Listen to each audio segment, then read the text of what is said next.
Fala pessoal, vamos dar sequência agora às aulas de eletroquímica. Nessa aula nós vamos ver força eletromotriz de uma pilha, certo? Força eletromotriz, ela pode ser encontrada com abreviações, ou seja, não necessariamente vai estar escrito força eletromotriz, tu pode encontrar como a FEM de uma pilha, ou também podem chamar, bastante comum, de DDP, diferença de potencial, tá? Pode ter outros nomes, voltagem, tensão, podem te pedir várias coisas de pilha.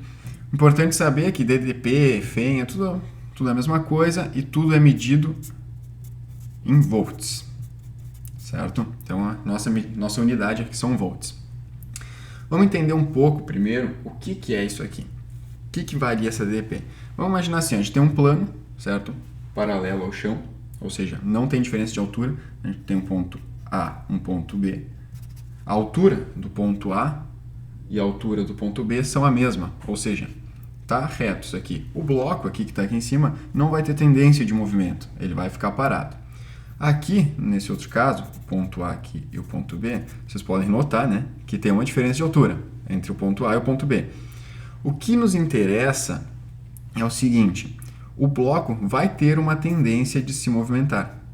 Ele vai ter tendência de escorregar isso aqui. Por quê? Vai ter essa tendência porque vai existir uma diferença de altura aqui, um ΔH, entre o ponto A e o ponto B. Não importa se o ponto A está a 5 metros, o ponto B a 2, o ponto A está a 10 quilômetros, o ponto B está a 1 metro, não interessa. O que interessa para o movimento é a diferença de altura. Sendo quanto maior essa diferença de altura, maior será o movimento, vamos dizer assim. Então, o que provoca esse movimento é a diferença de altura. Fazendo uma analogia para uma pilha, por exemplo, a gente pode pensar de uma forma parecida. Assim como a diferença de altura, ΔH, está para o movimento do bloco, a diferença de potencial numa pilha está para o movimento dos elétrons. O que acontece? A diferença de potencial aqui, ela está relacionada com a capacidade de gerar corrente elétrica, certo? Que, por sua vez, está relacionada com a capacidade de um eletrodo atrair elétrons, certo? Então, a DDP está relacionada com a corrente elétrica, que está relacionada com a atração de elétrons por um eletrodo. Essa atração aqui vai ter um nome especial para a gente, não vamos chamar de atração, a capacidade de um eletrodo de atrair elétrons. A gente vai chamar isso de potencial de redução, certo? E vai ser abreviado por E, de redução, tá? Então, a capacidade de atrair um eletrodo, ele pode ter uma capacidade muito grande de atrair elétrons, ou seja, ter um alto potencial de redução, ou ele pode ter uma capacidade de atração muito baixa, ter um baixo potencial de redução, tão baixo que ele quase não atrai, ele chega a expulsar os elétrons, tá? Mas, como vocês podem perceber, a gente não tem como medir um potencial único. Por quê? Assim como a gente não tem como medir uma altura, olha só, a altura, a gente só mede alturas porque um dia alguém disse, não, vamos chamar isso aqui de altura zero.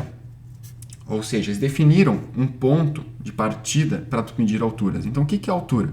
É tu sair do chão, que a gente chamou de altura zero, medir o ponto B até o ponto A. Então, a gente deu um ponto de partida para conseguir fazer medições. Nas pilhas, aqui nos eletrodos, nos potenciais, serão a mesma coisa. A nossa altura zero aqui, altura zero, vai ser o eletrodo padrão de hidrogênio. Eles escolheram este eletrodo, tá? O de hidrogênio, enfim, porque ele tem alguns benefícios, ele é mais comum, o íon H+, é mais comum em soluções aquosas, tal.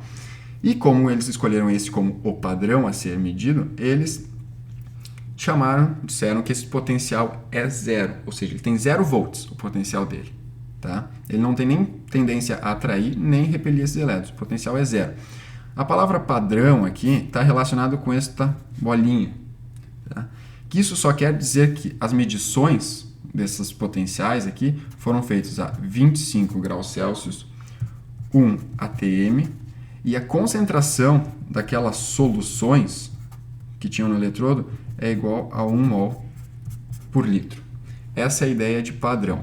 Então, a partir do eletrodo padrão de hidrogênio, poderão ser feitas diversas medidas de todos os potenciais dos outros eletrodos. Então, tu coloca um eletrodo de hidrogênio, onde o potencial é zero, e um outro eletrodo, sei lá, eletrodo de zinco.